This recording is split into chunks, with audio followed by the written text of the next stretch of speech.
Come to the main event now. Art Lawhorne, and he's got a load to handle tonight in Ray Mercer. Mercer has been getting everybody out of there, and he's been doing so in very quick fashion. As the song says, Ray Mercer has been a singular sensation as a pro. All but 6 of his 7 knockout wins have come in the first round. How about this one against Dave Hopkins? Hey, wasted no time with Dino Holmesy. The 28-year-old Olympic champion forced Nevada officials to use the 3 knockdown rule. Holmesy was intimidated.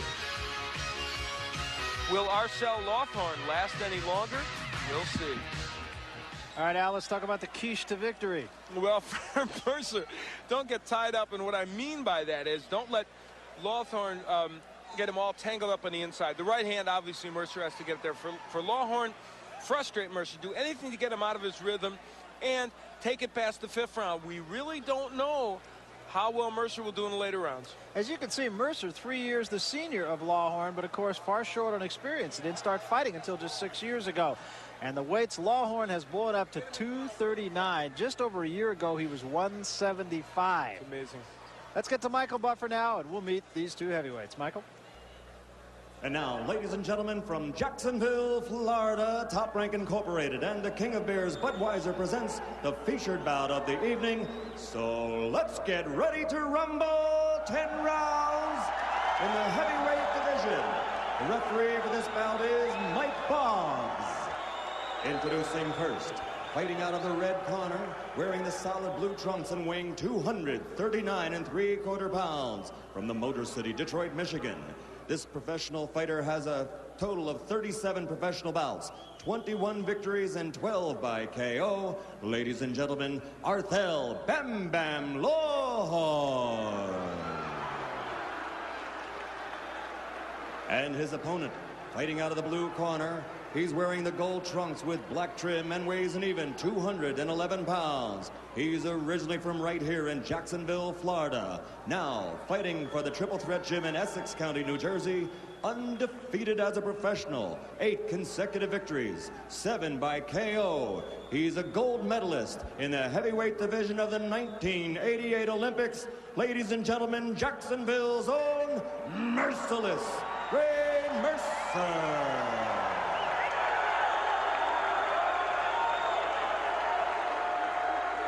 Gentlemen, you had your instructions in the dressing room, but briefly, if either one of us should score a knockdown, I'll put you in the white corner. Don't come out early. I'll stop the count. I want everything above the waist, off the back of the head. Protect yourself at all times. Gentlemen, shake hands here. Shake hands here. Come on. Shake hands. The referee was quite insistent upon having them shake hands, wasn't he? I'll tell you, the guy looks in better shape than anybody in the ring is Hank Johnson. He's always in great shape. Look at Hank. That was him with his back to you. And here's the yin to his yang. Art Lawhorne. It's amazing. He was a light heavyweight last year. Showing some good footwork there, however. Now we'll see how he does. Oh, combination by Lawhorne. It's interesting, he decided to take it to Ray Mercer right away. Mercer, another guy who freely admits that he really wants the work. He wants to see how he can do over a period of time. Well, in the case of Morrison and Bowe, truthfully, neither of the guys they were in there with was good enough to give them work. They really ran into guys that were just way overmatched. Lawhorne, as you mentioned, has been in there certainly against everybody that's anybody in the light heavyweight division. He's been in there with a few pretty good heavyweights, too. Well, he really has. He beat James Quick Tillis over 10. Not that Tillis was a great heavyweight, but he's been in against the best. Lawhorne smiling at Mercer after getting hit with some big shots. But as a light heavyweight, he beat John Davis, an excellent light heavyweight, beat Eddie Mustafa Muhammad above the light heavyweight division. He beat Jim McDonald, who challenged for a title. And big right hand tough. Again, and a left hand behind it. Lawhorne covers up right to the body by Mercer. Lawhorne just staying in harm's way. And the interesting thing, you see, will be what happens if these big bombs that Ray Mercer throws don't knock Lawhorne out, and he can take him into the later rounds. Will there be any fatigue? Ray tells us he's trained to go 10. but he's never done it. Ray Mercer, another heavy-handed puncher, and again, if you listen to his punches, they have a different sound to them than most heavyweights. He's a strong man. I mean, he is strong. There's no taking that away from him, whatever you want to say about him. Hold him up. We mentioned this at the beginning of the program, but he's had to carry an extra burden into this fight. This is his hometown. He grew up here. He really didn't grow up here. He spent 7 years here, but he considers this his hometown. Father was in the military, so he moved around, but he's taken this as his personal promotion, and he's felt he's had to make personal appearances and sell tickets and really get an interest going in the fight here. So he hasn't been perhaps quite as centered as he has been for most of his other fights. And he candidly admitted to us today that that did distract him, but he doesn't feel it is now. Lawhorne has been hit with some pretty big shots here in round one. And he's still there. He hasn't really been shaken. Lawhorne jumped in the air for some reason. I'll tell you what, we got to get a replay on that one if we can. That's unbelievable. I've never seen that, and he got hit as he was jumping in the air, I think. That's the first time I've ever seen a jump ball in boxing. That was awesome. He got the crowd wild with that, I think. And then Mercer nailed him with something big. He jumped in the air. Wow.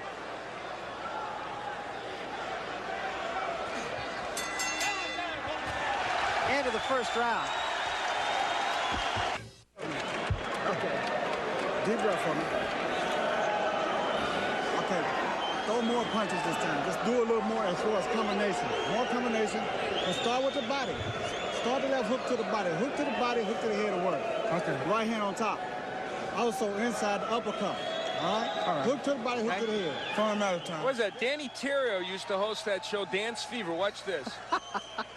And we're going to see him jump up in the air and get hit with the left hook. Oh, that's got to make the highlight reel on every local news show in America. Absolutely. That's a classic. Wow. I've never seen that. I don't know. You know, sometimes your equipment's a little tight, you know.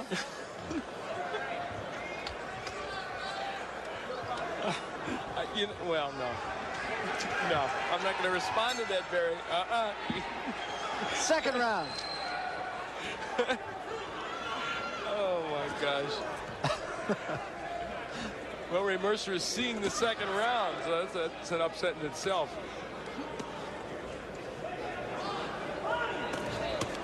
Here's our punch profile from the first round. Mercer threw 62 punches. That's a pretty good number for a heavyweight. He hurt him. He hit him with a big right hand. In fact, he thought he was going down. And now Lawhorne holds on. I hope the ropes aren't loose up here. We're in trouble. And down he goes.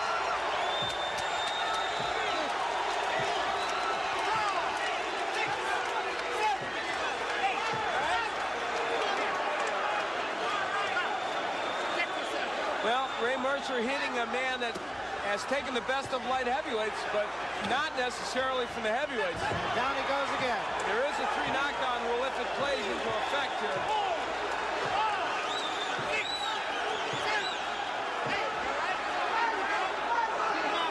That's all. I think it's well stopped. Absolutely.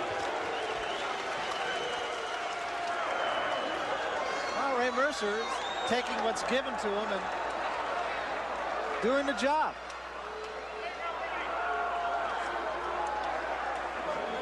Well, Art Lawhorne not too thrilled about the referee manhandling him. Ray Mercer comes over to congratulate him after Lawhorne was looking to be talked to him earlier. But anyway, for that man, Ray Mercer, let's put this in perspective now. James Quick-Tillis went 10 with Art Lawhorne, and Lawhorne beat him. Alex Stewart went 4 rounds with Lawhorne, and the fight was stopped. And now here is Mercer knocking him out easily in the second. He really did. In fact, the right hand, huge weapon for him. We use the term heavy-handed. I don't think we throw that term around a lot about fighters, but here's a man who is exactly that. It's been a night, we talk about the fact it's been a night of the heavyweights. We haven't seen a lot of punches landed. We haven't seen a lot of knockouts. Well, in Mercer, Bow, and Morrison all scoring knockouts, there were a total of 63 punches connected by them all. So they made their punches count. 21 punches apiece. Ray Mercer in impressive fashion. Let's take another look at the first knockout out.